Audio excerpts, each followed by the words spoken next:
Hello दोस्तों, welcome back to our channel. तो जैसा कि हमने पिछले एपिसोड में देखा था, एसएस टजू अपने मास्टर के बनाए हुए एक स्पेस रेलम के अंदर चला जाता है, जो कि उन्होंने जाने से पहले एसएस टजू के लिए ही बनाया था। और जैसे एसएस टजू अपने बिग ब्रदर लिंगजू के साथ वहाँ पे पहुँचते हैं तो उनकी मुलाकात अपने मास्टर के साथ भी होती है, जहाँ पे उन्हें अपने मास्टर से काफी सारी बातें जानने को मिलती है, जिनमें से कुछ जरूरी ये थी कि मास्टर जू जियान ने एसएस टजू को बचाने के लिए एक स्टार फील्ड के अंदर खुद से एक लोअर रियलम को क्रिएट किया था, जहाँ पे अब तक एसएस टजू रहते हुए आ रहे थे। लेकिन आज से 10 साल पहले कुछ गोड्स को उस हिडन रियलम के बारे में पता चल गया था, पर वो गोड्स इस बारे में किसी और को बता पाते। उससे पहले ही मास्टर जू जियान ने उन सभी को खत्म कर दिया था, और तब से लेकर अब तक वो अपने लोअर रियलम की रक्षा करने के लिए मेड रियलम के अंदर ही रुके हुए थे। लेकिन उसी के साथ साथ एसएस टजू को वहाँ पे ये भी पता चला था कि उनके मास्टर बहुत ही ज्यादा इंजर्ड है, जिसके चलते अब वो बस 10 लाख सालों तक ही जी पाएंगे। हालांकि मास्टर जू जियान तो एसएस टजू को मना करते हैं, लेकिन एसएस टजू ने अपने मन ही मन में ठान लिया था कि वो मास्टर जू जियान को चोट पहुंचाने वाले पर्सन को ढूंढ के रहेगा।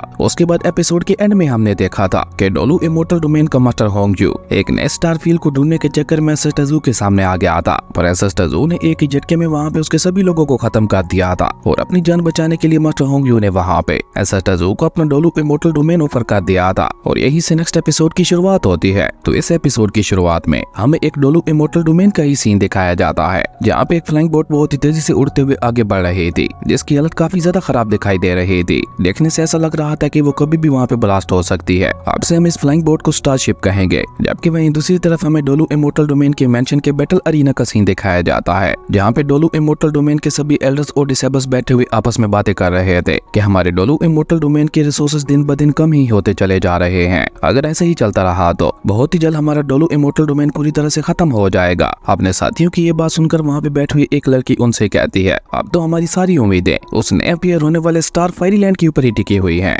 जिसकी तलाश में मास्टर होंगयू गए हुए हैं। तुम सभी लोग बस ये दुआ करो कि मास्टर होंगयू को वहाँ पे कुछ अच्छे अच्छे ट्रायल्स मिल जाएं। अगर एक भी काम का ट्रायल हमारे हाथ में लग जाता है तो हमारा डोलू इमोर्टल डोमेन दोबारा अपने पैरों पे खड़ा हो जाएगा। और इसी तरह वो सभी लोग वहाँ पे आपस में बातें करते हुए खाने का मजा उठाने लगे थे। लेकिन तभी उन लोगों की नजर भी वहाँ पे उसी स्टारशिप के ऊपर ही पड़ती है, जिसे देखकर पहले तो वो सभी लोग खुश होते हुए कहते हैं, देखो मास्टर होंगयू वापस आ रहे हैं। लेकिन जब उन लोगों की नजर वहाँ पे स्टारशिप की हालत के ऊपर पड़ती है तो वो सभी लोग जल्दी से अपनी जान बचाते हुए वहाँ पे इधर उधर भागने लगे थे। लेकिन अभी वो सभी लोग वहाँ से भागने की कोशिश कर ही रहे थे कि तभी अचानक ही हम देखते हैं कि स्टारशिप के अंदर एक बहुत बड़ा ब्लास्ट हो जाता है, जिसके चलते मजबूरन उन सभी को भी वहीं पे रुकना पड़ा था। और जैसे ही वो ब्लास्ट वहाँ पे खत्म होता है तो एक डिसेबल गुस्से से वहाँ पे चलाते हुए उस स्टारशिप की तरफ देखते हुए कहता है, कौन हो तुम लोग और तुम लोगों की हिम्मत कैसे हुई हमारे ही डोलू इमोर्टल डोमेन की स्टारशिप को चुरा कर हमारे ऊपर ही अटैक करने की। उस डिसेबल की ये बात सुनकर एसएस टजू के सभी डिसेबल्स वहाँ पे एक एक करके वहाँ पे उन सभी के सामने आने लगे थे। और मरने करो तो वहाँ पे एक लंबी सी अंगड़ाई लेते हुए कहता है, तो फाइनली हम लोग यहाँ पे पहुंच ही गए। इस घटिया सी स्टारशिप ने तो मेरा सर ही घुमा दिया था। वहीं एसएस टजू और उनके सभी डिसेबल्स को इस तरह से अपने सामने आते हुए देखकर उन सभी डिसेबल्स को भी वहाँ पे एक बहुत बड़ा झटका लगता है, क्योंकि ये सभी के सभी लोग उनके लिए अनजान थे। इसलिए उन लोगों को वहाँ पे समझ ही नहीं आ रहा था कि आखिर ये लोग जिनसे हम अनजान हैं, इन्होंने अचानक इस तरह से हमारे ऊपर अटैक क्यों किया।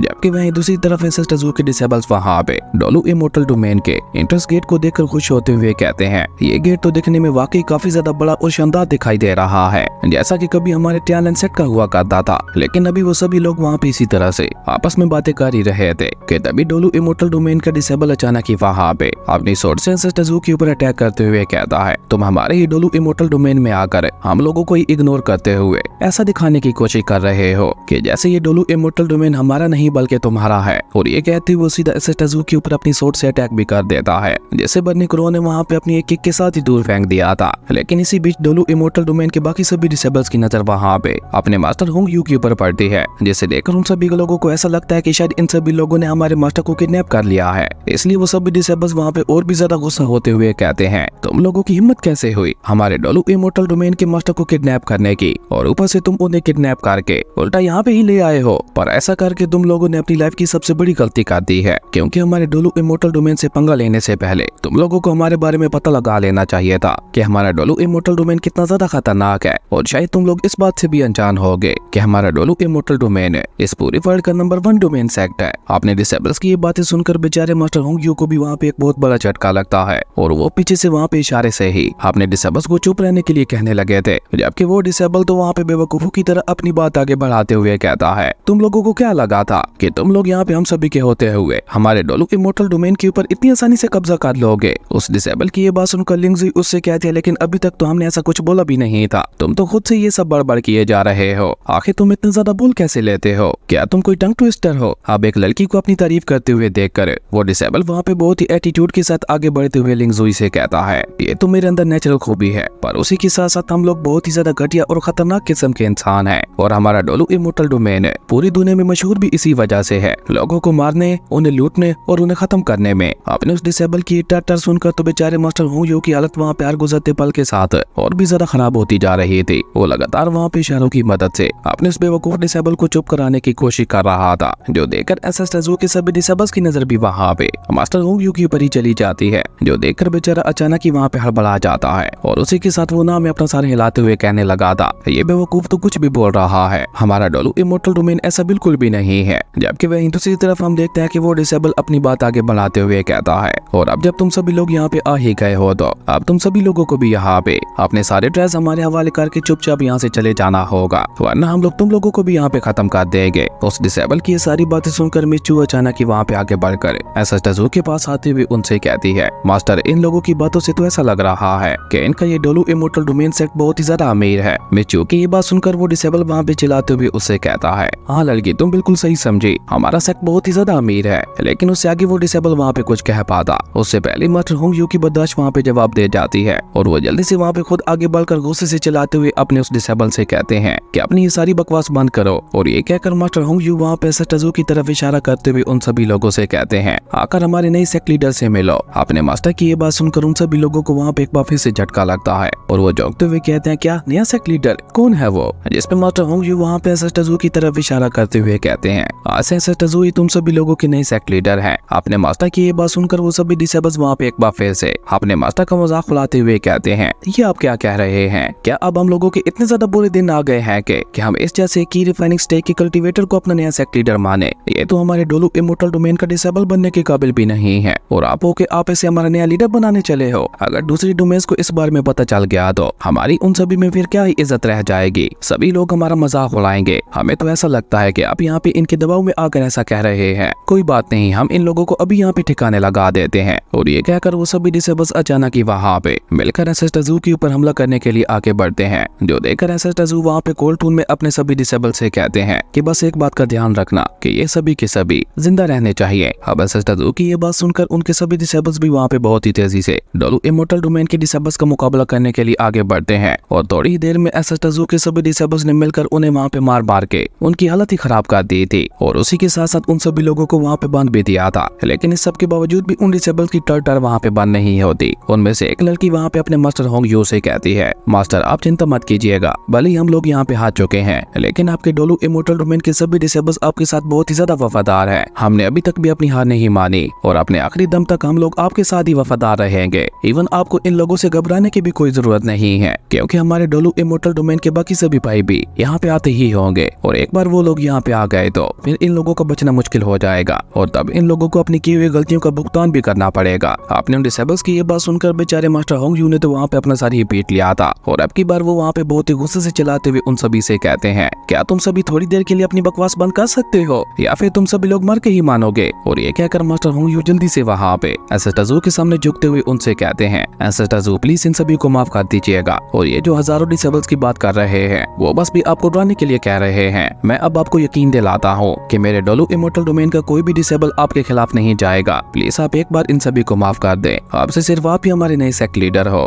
मास्टर होंगयू की ये बात सुनकर एसएस टेज़ुओ वहाँ पे कोल्ड टून में उससे कहते हैं, लेकिन ये मेरे लिए काफी नहीं है। जिस पे मास्टर होंगयू वहाँ पे एक बार फिर से एसएस टेज़ुओ के सामने अपना साथ झुकाते हुए कहता है, अगर ऐसी बात है तो अब से हमारे सेक्ट से सभी ड्रेस भी आपके हुए। मास्टर होंगयू की ये बात सुनकर एसएस टेज़ुओ वहाँ पे उससे कहते हैं कि मुझे पूरा डोलू इमोर्टल डोमेन चाहिए। जिस पे मास्टर होंगयू एसएस टेज़ुओ को बताता है कि पूरे डोलू इमोर्टल डोमेन के अंदर तो 10,000 से भी ज्यादा सेक्ट्स आते हैं, जिनमें से काफी सारे तो बहुत ज्यादा ताकतवर भी हैं, और ऊपर से आपके पास तो बस इतने ही लोग हैं। क्या इतने सारे लोगों की मदद से आप 10,000 सेक्ट्स को एक साथ हरा पाएंगे? मुझे तो लगता है कि ये काम हमारे लिए इतना ज्यादा आसान भी नहीं होने वाला, क्योंकि आपके पास तो कोई पावरफुल सपोर्ट भी नहीं है। अगर आपको बैक पे किसी का सपोर्ट होता तो फिर भी मैं सब के बारे में सोच भी सकता था। मास्टर होंगयू की ये बात सुनकर एसएस टेज़ुओ वहाँ पे कोल्ड टून में उससे कहते हैं, ओ तो तुम्हें बैकिंग सपोर्ट की जरूरत है। और ये कहते हुए एसएस टेज़ुओ अचानक ही वहाँ पे एक चुटकी बजा देते हैं, और एसएस टेज़ुओ की चुटकी बजाते ही हम देखते हैं कि अचानक ही वहाँ पे बहुत ही ज्यादा पावरफुल स्पिरिचुअल ऑरा फैलने लगा था, था जिसने देखते ही देखते वहाँ पे एक बहुत बड़े एक स्पेस चैनल को बना दिया था। और ऊपर से उस स्पेस चैनल के अंदर से भी इतनी ज्यादा एनर्जी रिलीज हो रही थी कि पूरा डोलू इमोर्टल डोमेन ही वहाँ पे हिलने लगा था, जो देखकर तो किसी को वहाँ पे कुछ समझ ही नहीं आ रहा था कि आखिर यहाँ पे ये सब हो क्या रहा है। लेकिन अभी वो सब भी लोग वहाँ पे ये सब सोच ही रहे थे कि तभी एंसेस्टर्स वहाँ पे एक बार फिर से अपनी डिवाइन स्पिरिचुअल एनर्जी का इस्तेमाल करते हुए उस स्टार टेरिटरी की एनर्जी को वहाँ पे बुलाने लगे थे, जो कि मास्टर जूस एंसेस्टर्स के लिए पीछे छोड़ के गए थे। और जैसे ही वो पावरफुल एनर्जी उस पोर्टल से होते हुए वहाँ पे आने लगती है तो डोलू इमोर्टल सेट के सभी लोगों की नजरें वहाँ पे फटी की फटी रह गई थी। उन्हें वहाँ पे अपनी आंखों पे यकीन ही नहीं हो रहा था कि वो ऐसा कुछ वाकई अपनी नजरों से देख पा रहे हैं, क्योंकि ऐसा कुछ उन सभी की नजरों के सामने पहली बार हो रहा था। इवन मास्टर होंग यू तो वहाँ पे चौंकते हुए कहता है, तो इसका मतलब है कि पूरा स्टार फायरी लैंड ही आपसे हमारा बैकर है, जो कि हमारे डोलू इमोर्टल डोमेन को पावर देगा। और ये कहकर मास्टर होंग यू वहाँ पे उसकी एनर्जी को महसूस करते हुए कहता है, ये एनर्जी तो वाकई बहुत ज्यादा पावरफुल दिखाई दे रही है। जिस पे बनने करो उससे कहता है कि तुम गलत कह रहे हो, वो स्टार फायरी लैंड हमारा बैकर नहीं है, बल्कि हमारे रियल बैकर तो एंसेस्टर्स हैं, जो कि खुद डिवाइन स्पिरिचुअल एनर्जी का सोर्स है। और अगर तुम हमारे साथ वफादार रहे तो तुम लोग भी हमारी इस एनर्जी का इस्तेमाल कर सकते हो, और ऊपर से हम लोग जितनी ज्यादा हो सके तुम लोगों की मदद भी करेंगे। लेकिन उसके लिए तुम सभी लोगों को एंसेस्टर्स को अपना नया सेक्ट लीडर मानना होगा। बनने करो की ये बात सुनकर अब वहाँ पे चारों तरफ शांति छा जाती है। इवन अब उन सब डिस्टर्बर्स की भी टर वहाँ पे बंद हो चुकी थी। और सबसे पहले मास्टर होंग जी वहाँ पे एंसेस्टर्स के सामने झुकते हुए कहता है, एंसेस्टर मैं आपसे वादा करता हूँ कि मैं अपनी आखिरी सांस तक आपको ही फॉलो करूंगा। और इस तरह वहाँ पे मास्टर होंग यू के पीछे पीछे बाकी सभी भी वहाँ पे एक एक करके एंसेस्टर्स के सामने अपना साथ झुकाते हुए उन्हें वहाँ पे अपना मास्टर मानने लगे थे, जो देखकर एंसेस्टर्स सीधा वहाँ पे मेंशन की तरफ ही आगे बढ़ जाते हैं। लेकिन मेंशन के अंदर जाने से पहले वो डोलू इमोर्टल सेट का नाम चेंज करते हुए उसे टियानलेन इमोर्टल सेट कर देते हैं, जो कि अब इस पूरे डोमेन का सबसे पावरफुल सेट बनने वाला था। वहीं एंसेस्टर्स मेंशन के अंदर जाते हुए अपने सभी डिसेबल से कहते हैं कि जाकर इस दुनिया को बता दो कि टियानलेन सेट आ रहा है। अगर अपनी सलामती चाहते हो तो या तो टियानलेन सेट के सामने झुक जाओ, वरना फिर मारे जाओ। उसके बाद सीन चेंज होता है, हमें थोड़ी देर बाद का सीन दिखाया जाता है, जहाँ एंसेस्टर्स ने मेंशन के अंदर आते ही मेन हॉल को भी वहाँ पे अपने पुराने टियानलेन सेट की तरह ही बना दिया था। और उसी के साथ साथ एंसेस्टर्स ने वहाँ पे मास्टर होंग यू को पूरे डोलू इमोर्टल डोमेन का मैप लाने के लिए बोल दिया था। एंसेस्टर्स का यह आदेश सुनकर मास्टर होंग यू वहाँ पे बिल्कुल ऐसा ही करता है, और उस मैप की मदद से मास्टर होंग यू वहाँ पे उन सभी को अपने डोलू इमोर्टल डोमेन के बारे में समझाने लगा था। और मैप की मदद से वो वहाँ पे एंसेस्टर्स और बाकी सभी को बताता है कि ये रहा हमारा टियानलेन इमोर्टल सेक्टर, जिसकी हालत मैं सच कहूँ तो बहुत ही ज्यादा खराब है, क्योंकि हमारा टियानलेन सेक्टर चारों तरफ से लुटेरों से घिरा हुआ है। और ऊपर से काफी सारी बाकी क्लैंस की नजर भी हमारे सेट के ही ऊपर है, वो लोग कभी भी हमारे ऊपर अटैक कर सकते हैं हमारे टियानलेन सेट को अपने कब्जे में लेने के लिए। और अभी मास्टर होंग यू मैप की मदद से उन सभी को वहाँ पे ये सब समझा ही रहा था कि तभी निंग यू वहाँ पे आगे बढ़ते हुए एंसेस्टर्स को चाय पेश करती है, और साथ ही साथ वहाँ पे मास्टर होंग यू से कहती है, तो क्या हो क्या कि अगर हमारे टियानलेन सेट के चारों तरफ लुटेरे भरे हुए हैं तो हमारे टियानलेन सेट को उनसे कोई भी फर्क नहीं पड़ता, और ऊपर से सभी लोग हमारे लिए एक बराबर ही होने वाले हैं, कोई चोर हो या फिर कोई यंग मास्टर, उन सभी को हमारे टियानलेन सेट के सामने झुकना होगा। और ये तो इस दुनिया का दस्तूर है कि कमजोर लोगों को स्ट्रॉन्ग लोगों के सामने अपना साथ झुकाना ही पड़ता है। उन सभी लोगों की ये बातें सुनकर बेचारा मास्टर होंग यू वहाँ पे काफी ज्यादा नर्वस हो गया था। उसे तो लगा था कि ये सारी बातें सुनकर ये लोग थोड़ा घबरा जाएंगे, लेकिन उन लोगों ने तो वहाँ पे बेचारे मास्टर होंग यू की आवाज को वहाँ पे टाइट कर दिया था, इसलिए वो वहाँ पे थोड़ा परेशान होते हुए कहते हैं, लेकिन हम लोग ये सब करेंगे कैसे? जिसपे लिंगजी उसे वहाँ पे जवाब देते हुए कहती है कि उस सब के बारे में आपको चिंता करने की कोई भी जरूरत नहीं है, आप सब बस हमें उस सब के बारे में बताइए जो कि हमारे टियानलेन सेट से बिलोंग करता है। सबसे पहले हम उसे ही वापस लेंगे, और अब आप इस तरह से डरा मत करें, अब आप टियानलेन सेट के एक हिस्सा हैं, इसलिए अब आप अपने दुश्मनों के साथ कुछ भी कर सकते हैं, हमारा टियानलेन सेट आपका पूरा पूरा साथ देगा। लेकिन एक बात का खास ध्यान रखना, अगर तुमने कभी भी हमारे टियानलेन सेट को धोखा देने के बारे में सोचा तो उसके अगले ही पल तुम्हारा सर तुम्हारी बॉडी से अलग होगा। अब जाओ और पूरे डोलू इमोर्टल डोमेन को जाकर दिखा दो टियानलेन सेट की नई पावर को, और वो सब कुछ वापस ले आओ जो बाकी क्लैन के लोगों ने तुमसे छीना था। और अगर किसी ने तुम्हारे रास्ते के बीच में आने की कोशिश की तो उसे वहीं के वहीं खत्म कर देना, बिल्कुल इस तरह से। और ये कहकर फेंग ने अचानक ही वहाँ पे अपने स्पीयर को बाहर निकालते हुए उसकी मदद से वहाँ पे पिलर के ऊपर अटैक करते हुए उसे वहाँ पे पूरी तरह से डिस्ट्रॉय कर दिया था। अगर कोई भी तुम्हारे रास्ते में आता है तो उसकी बिल्कुल ऐसी ही हालत करना। फेंग की ये बात सुनकर तो बेचारे मास्टर होंग यू का मुंह वहाँ पे खुला का खुला रह गया था कि भला ऐसी खतरनाक एग्जाम्पल कौन देता है, जो देखकर एंसेस्टर्स वहाँ पे कोल्ड टून में फेंग से कहते हैं, बेवकूफ कहेंगे तुमने अपने ही नुकसान कर दिया। जिसपे फेंग भी वहाँ पे स्माइल करते हुए एंसेस्टर्स से कहता है, मास्टर प्लीज आप चिंता मत कीजिए, मैं ऐसे भी ठीक करवा दूंगा। जो सुनकर एंसेस्टर्स वहाँ पे मास्टर होंग यू से कहते हैं कि अब तुम्हें हमारे टियानलेन सेट के बारे में काफी कुछ पता चल गया होगा। हमारे टियानलेन सेट को ना तो पैसों से मतलब है, ना ही तुम्हारे टैलेंट और ना ही तुम्हारी पावर से। हमारा टियानलेन सेट बस एक ही चीज की इज्जत करता है, और वो है तुम्हारा कैरेक्टर और तुम्हारी वफादारी। एंसेस्टर्स की ये बात सुनकर वहाँ पे मास्टर होंगयू के साथ साथ बाकी सभी भी एंसेस्टर ज़ू के सामने अपना साथ झुकाते हुए कहते हैं ओके एंसेस्टर, हम लोग समझ गए। वहीं लियू जिन भी आगे बढ़ते हुए एंसेस्टर ज़ू से कहता है एंसेस्टर ज़ू आप चिंता मत कीजिए, बहुत ही जल्द मैं पूरे डोलू इमोर्टल डोमेन को अपने टैलेंट सेट के सारे रूल्स के बारे में समझा दूंगा और उन्हें ये भी बता दूंगा कि वफादारी क्या होती है। लियू जिन की ये बात सुनकर एंसेस्टर ज़ू भी उसे वहाँ पे इसकी इजाजत दे देते हैं, क्योंकि अब एंसेस्टर ज़ू यहाँ पे आ ही गए थे तो वो पूरे डोलू इमोर्टल डोमेन को भी अपना बनाना चाहते थे। तभी रिनजुई वहाँ पे उस मैप के अंदर समंदर और नॉर्दर्न एरिया को देखते हुए एंसेस्टर ज़ू से कहती है कि हमारी टैलेंट इमोर्टल टेरिटरी के अंदर काफी सारे समुद्र और नॉर्दर्न एरियाज भी हैं, और क्योंकि मैंने काफी सालों तक पानी के अंदर रहकर ही प्रैक्टिस की है तो इसलिए उन सारी जगहों को मैं संभाल लूंगी, इसलिए प्लीज आप उसकी जिम्मेदारी मेरे ऊपर छोड़ दीजिए। रिनजुई की ये बात सुनकर डोंगमी भी वहाँ पे आगे बढ़कर उस मैप को देखते हुए कहता है अगर ऐसी बात है तो फिर वेस्ट को मैं संभाल लूंगा। जिसपे लियू जिन कहता है कि अगर ऐसी बात है तो मैं फिर सभी लोगों को अपने टैलेंट इमोर्टल सेट के रूल्स ही समझाने की कोशिश करूंगा। इसी बीच लिंगजुई की नजर वहाँ पे फॉरेस्ट वाले एरिया के ऊपर पड़ती है, जिसके बारे में वो वहाँ पे सभी को बताते हुए कहती है कि ये एरिया मुझे सबसे ज्यादा खतरनाक दिखाई दे रहा है, क्योंकि मास्टर होंगयू के मुताबिक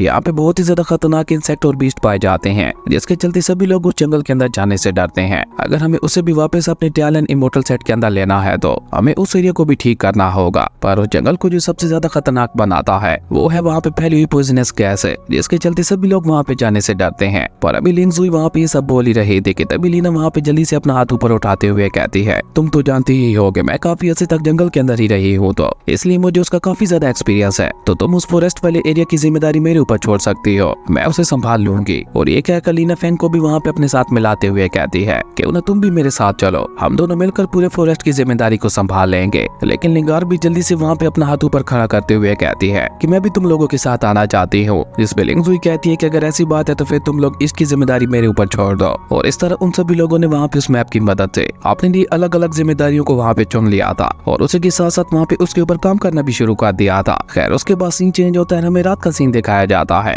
जहाँ पे एंसेस्टर ज़ू अभी तक भी अपने सिंहासन के ऊपर बैठे हुए किसी गहरी सोच में डूबे हुए थे। और इसी बीच मेंशन के अंदर वहाँ पे एंसेस्टर ज़ू के बड़े भाई लिंगजू की एंट्री होती है, जो कि आते साथ ही वहाँ पे अपने छोटे भाई एंसेस्टर ज़ू की तारीफ करते हुए कहता है तुमने तो वाकई कमाल कर दिया, एक दिन के अंदर अंदर ही तुमने यहाँ पे इमोर्टल सेट को एस्टेब्लिश भी कर दिया, जो कि वाकई काफी ज्यादा कमाल की बात है। पर क्या तुम मुझे बता सकते हो क्या कि तुम किस सोच में डूबे हुए हो? आखिर ऐसी कौन सी बात है जो कि मेरे महान भाई को भी चिंता में डाल रही है? लेकिन लिंगजू की ये बात सुनकर भी एंसेस्टर ज़ू उसे वहाँ पे कोई भी जवाब नहीं देते। वही लिंगजू भी वहाँ पे उस मेंशन को बहुत ही गौर से देखते हुए एंसेस्टर ज़ू की तरफ आगे बढ़ने लगा था, और वो वहाँ पे एक लंबी सी सांस छोड़ते हुए कहता है वाकई टाइम कितना जल्दी गुजर जाता है, ऐसा लगता है कि अभी कल ही की बात है जब हम सभी लोग मिलकर लोअर येला में रहा करते थे, और हमारी हालत तो वहाँ पे इतनी ज्यादा खराब थी कि हमारे टैलेंट सेट का गेट भी बहुत ज्यादा बेकार था, और तुमने तो यहाँ पे सिर्फ एक साल के अंदर अंदर ही हमारे टैलेंट सेट को इस डोलू इमोर्टल डोमेन के अंदर एस्टेब्लिश करते हुए टैलेंट इमोर्टल रियलम बना दिया, जो कि हमारे टैलेंट सेट के लिए बहुत ही ज्यादा गर्व की बात है। और ये कहकर लिंगजू अपने छोटे भाई की तारीफ करते हुए कहता है जूनियर ब्रदर तुमने वाकई बहुत अच्छा काम किया है। लिंगजू की ये बात सुनकर एंसेस्टर ज़ू भी वहाँ पे कोल्टून के साथ